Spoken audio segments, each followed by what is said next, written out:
Assalamualaikum warahmatullahi wabarakatuh. Selamat datang di Fadilah Sholawat TV channel. Jangan lupa untuk like, subscribe, dan aktifkan loncengnya agar senantiasa mendapatkan tausiah-tausiah terbaru dari channel kami. Marilah kita simak videonya sekarang. Assalamualaikum warahmatullahi wabarakatuh.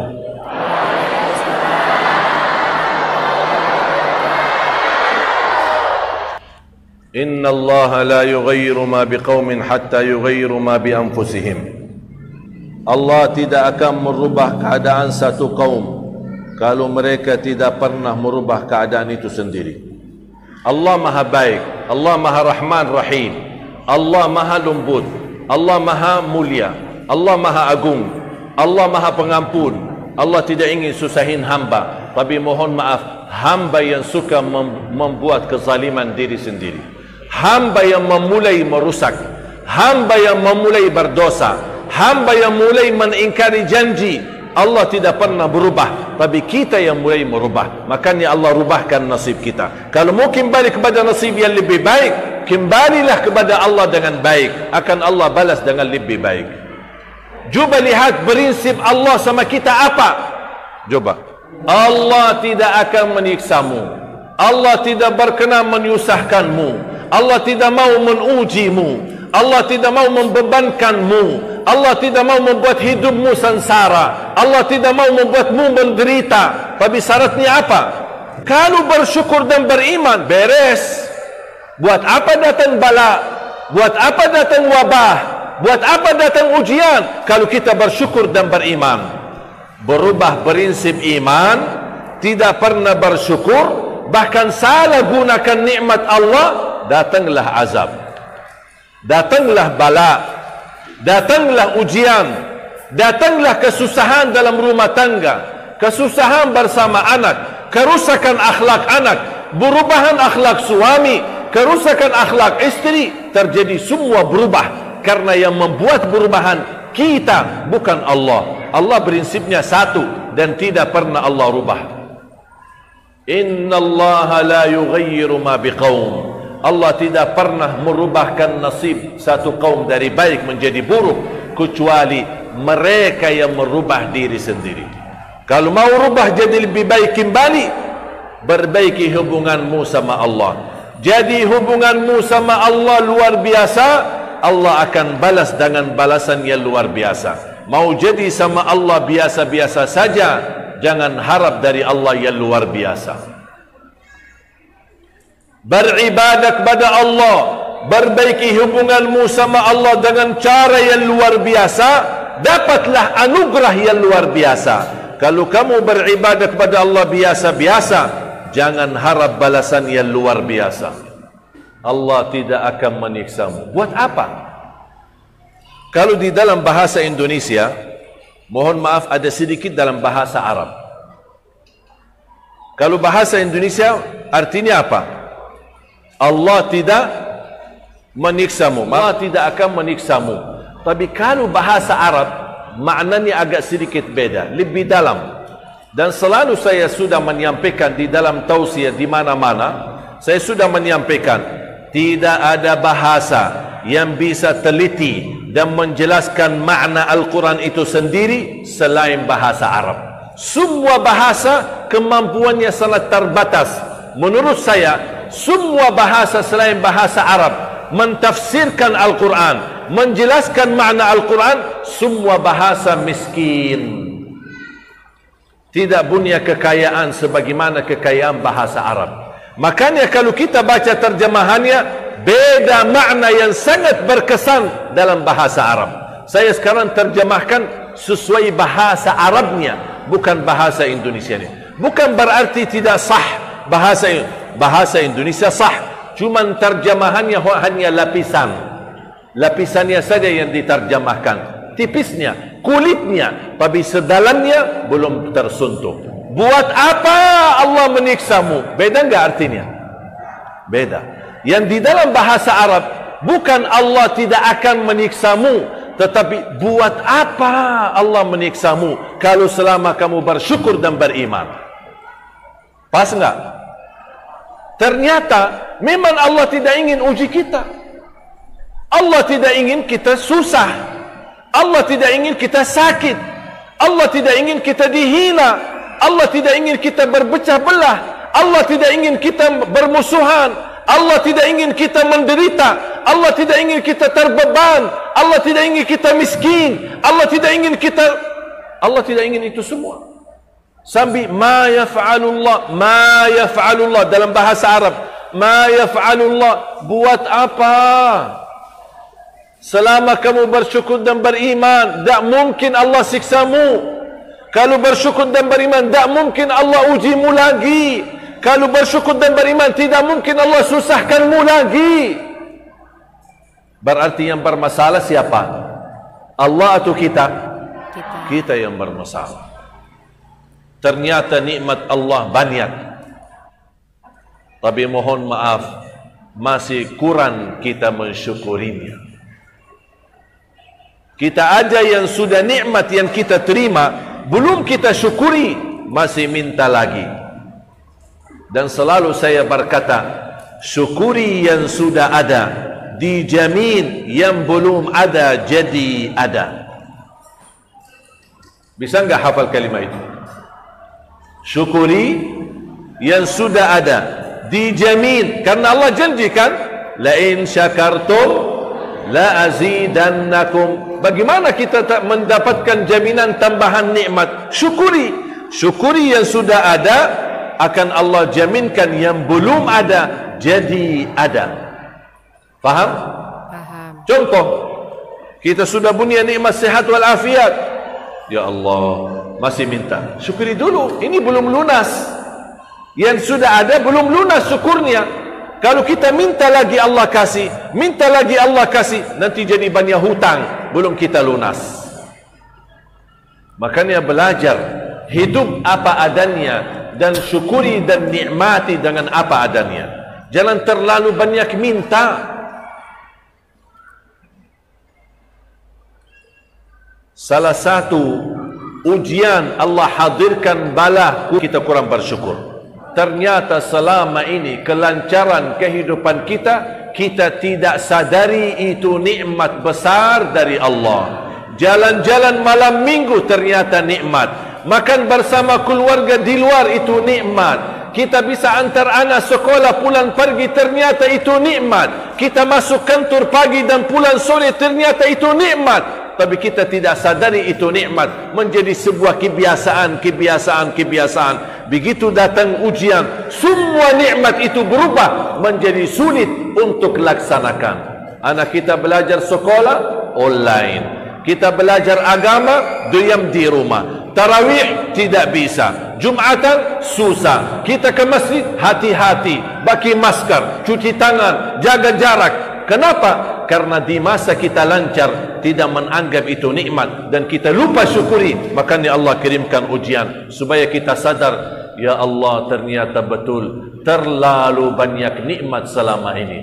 Begitu datang ujian, ya Allah tolonglah kami, angkatlah ujian. Mohon maaf Bapak Ibu, sebenarnya Allah angkat ujian tak perlu diminta. Ya Allah kun fayakun, angkat ujian. Perbaiki syukurmu kepada Allah, syukuri yang sudah ada, nikmati apa adanya, hidup walaupun pas-pasan, ridha dan ikhlas, akan Allah rubahkan. Ini kan dunia milik Allah. Syukur. Ternyata ibadah syukur sangat besar manfaatnya. Bahkan semakin kita bersyukur, semakin bertambah kenikmatan yang Allah akan berikan. Dan salah satu ucapan syukur, Alhamdulillah. Apalagi kalau Bapak Ibu bisa berkata Alhamdulillah walaupun dalam keadaan susah.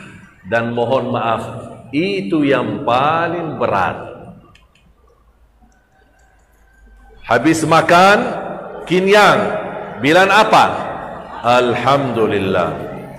Habis bangun tidur enak, bilang apa? Alhamdulillah. Pulang perginya lancar, bilang apa? Alhamdulillah. Ucapan Alhamdulillah ternyata biasa-biasa aja. Tetapi ketika kita susah masih mau mengucapkan alhamdulillah, di situ ternilai iman kita sejauh mana. Teruji akhlak seorang ketika tertekan dengan ujian. Kalau lagi enak, duduk manis, tidak akan terlihat kemuliaan akhlaknya. Ketika terbancing emosi, dihina, difitnah, dicaci maki, gimana sikapnya? Seperti Nabi Muhammad, sabar, diam, ikhlas, memaafkan, bahkan mendoakan orang itu. Beda sama orang-orang yang ketika terkena musibah langsung dia ngamuk, ya Allah, kenapa aku? Ya Allah, kok jadi keadaannya begini? Ya Allah, ekonomi hancur. Bukan Allah yang menghancurkan, tapi kurang syukur kita yang menghancurkannya. Belajar Bapak Ibu, selalu ucapkan alhamdulillah. Saya pernah pergi ke rumah sakit, silaturahim kepada seorang ibu, jamaah dari majlis ta'lim. Usia sudah tua. Saya datang ke rumah sakit. Kondisinya banyak bersoalan dan bermasalah. Jantung, cuci darah, kakinya, kencing manis, banyak masalahnya. Matanya, ketika saya datangin, dan anaknya, sampai ada salah satu anak berkata, kayaknya ibu saya ini lebih baik mati daripada hidup. Kasihan menderita sakit. Tapi subhanallah, cuba anaknya bicara apa, tapi cuba ibunya bicara apa. Bu, assalamualaikum. Waalaikumsalam. Masya Allah, anakku, sayangku Ali Jabir. Gitu dia suka panggil saya. Ibu gimana keadaannya? Alhamdulillah. Saya kaget. Ibu, alhamdulillah apaan? Jantung, kencing manis, sakit parah, cuci darah. Alhamdulillah apaan? Kata dia, alhamdulillah masih punya daya dan kekuatan. Ingat salat dan ingat kepada Allah. Dia masih ingat ada nikmat yang tersisa. Dia melupakan semua ujian, bahkan tidak pernah berfikir sakitnya. Dia justru mempandangi kenikmatan yang masih dia miliki, dan dia berkata, alhamdulillah masih ada daya saya bisa ingat Allah subhanahu wa ta'ala. Ada seorang tabi'in namanya Az-Zubair ibn al-Awwam, Urwa ibn Az-Zubair ibn al-Awwam. Urwa ibn Az-Zubair ibn al-Awwam. Pernah beliau diuji sakit penyakit yang mengakibatkan harus dipatahi atau dipotong kakinya.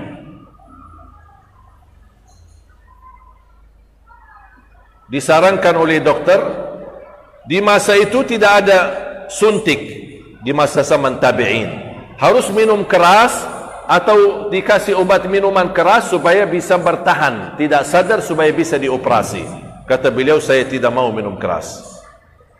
Saya hanya berzikir kepada Allah dan kalian kerjakan. Dia tidak sadar sudah dipotong kakinya. Begitu sudah dipotong kakinya, baru dia berkata, sudah dipotong kakiku? Sudah. Dan dia berkata, alhamdulillah. Kata doktornya, kok alhamdulillah? Kakinya hilang. Kata beliau, Allah kasih 4 anggota badan, masih ada 3 walaupun sudah hilang 1. Allah kasih 4, ambil 1 kaki, masih ada 3, 2 tangan dan 1 kaki. Begitu pandangan orang saleh terhadap nikmat. Beda sama orang yang hilang 1 kakinya. Kenapa ya Allah 1 kaki, ya Allah? Kenapa? Lupa ada 1 kaki lagi, ada tangan, ada tangan yang kedua, ada mata, ada lidah, ada akal, ada sehat. Cuman kaki saja yang 1 hilang. Sudah lihat bedanya orang saleh sama yang tidak saleh? Mempandangi nikmat yang masih ada, bukan nikmat yang sudah hilang. Tidak lama beliau punya anak 7. Salah satunya anak kecil main kuda, jatuh, diinjak sama kuda, mati. Langsung didatangin kabar, anakmu mati. Alhamdulillah, Allah kasih 7, ambil 1, masih ada 6. Kira-kira Bapak Ibu bisa enggak itu? Hah? Saya belajar, apapun yang terjadi, saya selalu ucapkan Alhamdulillah. Istri saya telefon, nangis-nangis. Sayang, anak sakit, demam, panas, mau diantar ke rumah sakit. Saya diam. Sambil dia nangis-nangis. Kok kamu tidak jawab sih, tidak bicara apa-apa? Ya, tunggu kamu selesai. Kalau kamu sudah selesai bicara, baru saya bicara. Udah saya selesai, gimana nih? Alhamdulillah, inna lillahi wa inna ilaihi raji'un. Sebentar lagi kita urus dia ke dokter. Santai. Namanya anak-anak kecil aktif di rumah. Jatuhkan piring, pecah. Istri datang, ibu dia marah. Kamu tidak perhatiin, kamu begini. Saya bilang, sayang, anakmu selamatkan? Selamat. Yang pecah apa? Piring. Udah. Alhamdulillah, inna lillahi wa inna ilaihi raji'un. Kalau marah karena pecah piringnya, tidak akan merubah takdir. Takdir sudah jalan, sudah terjadi. Kalau kita hanya salahkan, tidak akan merubah takdir. Saya bilang sama anakku, sudah pecah 1 piring, tidak apa-apa. Kamu belajar ya, supaya jangan pecahkan piring yang lain. Udah selesai masalah. Cara menghadapi musibah membutuhkan tekad sabar, tekad ikhlas, dan kita tahu ini dari Allah yang mengangkat bala dan mengganti lebih baik. Itu pula Allah. Ada satu doa ketika kita ditimpa musibah, Allahumma ajirni fi musibati wa akhluf li khairan minha. Ya Allah, berikan kepadaku pahala yang sempurna terhadap musibah yang saya hadapi dan ganti yang lebih baik.